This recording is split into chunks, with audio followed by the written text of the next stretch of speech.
Je m'appelle Bridget Strevens-Marceau. Souvent, pour certains livres, je m'appelle Bridget, tout simplement. C'est un privilège que j'ai en France, qu'on peut m'appeler Bridget. Ça fait bizarre en Angleterre de s'appeler Bridget. Strevens, j'ai beaucoup signé des livres que j'ai illustrés, Bridget Strevens. C'était quand j'étais beaucoup moins connue, c'était le nom de mon père. Et j'ai rajouté le nom Marceau, qui est le nom de ma mère, qui est catalane, qui était née à Barcelone. Et voilà, je me trouve vraiment à l'aise en France, en fait, à mi-chemin entre l'Espagne et l'Angleterre. Voilà, pendant des années, j'ai vécu ici. Et depuis 5 ans, je suis à Londres, avec beaucoup de Français d'ailleurs. Et puis voilà, je suis une bonne mélange, comme mon nom d'ailleurs. Voilà.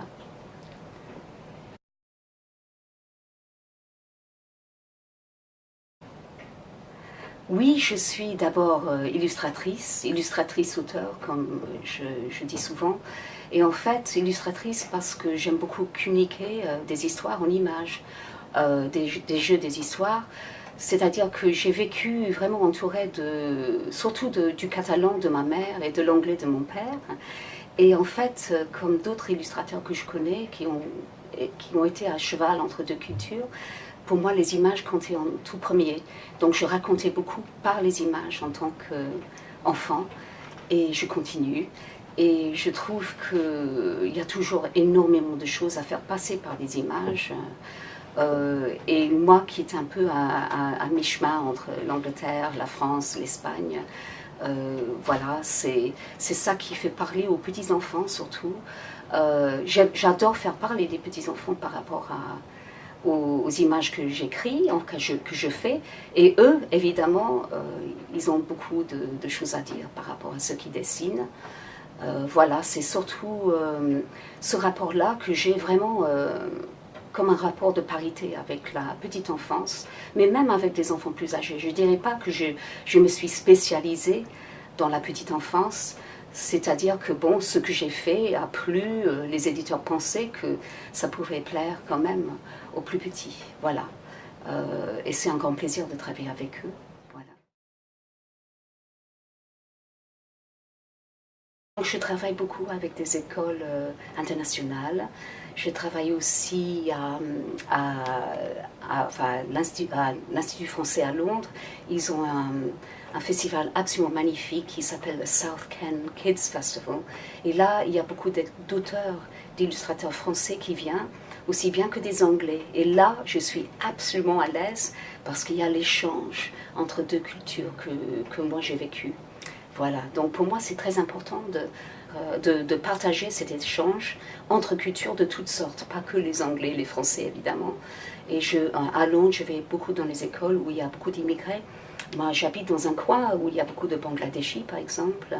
Et ce livre-là, ça marche aussi pour les petits enfants qui arrivent en Angleterre et qui ne connaissent pas l'anglais.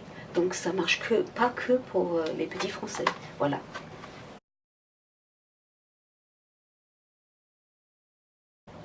Oui, pour moi c'est très important de connaître les enfants qui sont susceptibles d'être lecteurs, lectrices de mes livres, de mes dessins. Et surtout, pour moi c'est très important d'avoir cet échange réel. J'adore, en fait, pas mal de mes livres invitent les enfants de participer dans ce que je fais en fait. Donc c'était quand même un énorme travail. J'avais commencé avec des jeux à pomme d'api il y a des années, et des jeux visuels, des jeux graphiques que j'avais fait avec Marie-Pascale Cocagne. Et ensemble, on avait pas mal travaillé pour que les enfants fassent un jeu de traits, par exemple, tout simple, pour vraiment entrer dans une histoire. Donc chaque page est vraiment une histoire déjà, chaque page de ce livre-là. Et donc à partir de là, j'ai travaillé sur plusieurs idées.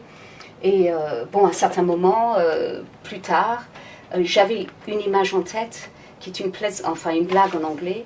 Et c'était ferme bien le rideau pour que le loup ne voit pas. Donc il faut bien noircir. Et ça, les enfants adorent barrer des choses. C'est bien. Et voilà. En anglais, on dit draw the curtain, tirer le rideau, c'est draw the curtain, et c'est un jeu de mots en fait en anglais. Donc, parfois, des enfants me donnent des idées comme ça. Je rencontre des enfants qui me disent une chose, qu'ils ont une façon de penser qui est complètement latérale. Et ça me donne des idées aussi. Alors, je ne vais pas dire que je vais piquer leurs idées, mais en s'entend par rapport à ça. Et c'est pour ça que pour moi, ces livres-là, d'ailleurs, ne sont pas vraiment que des livres à colorier. Je travaille avec les enfants de même 2-3 ans, aussi bien qu'avec des 10-11 ans. En fait, ça m'arrive aussi de faire aux enfants des livres d'enfants, c'est-à-dire des albums. Et on travaille dans des ateliers où justement, ensemble, on va créer des livres. Alors, ils ne me copient pas, mais je leur donne des petites astuces pour faire un tout petit livre, souvent dans une journée ou même une demi-journée.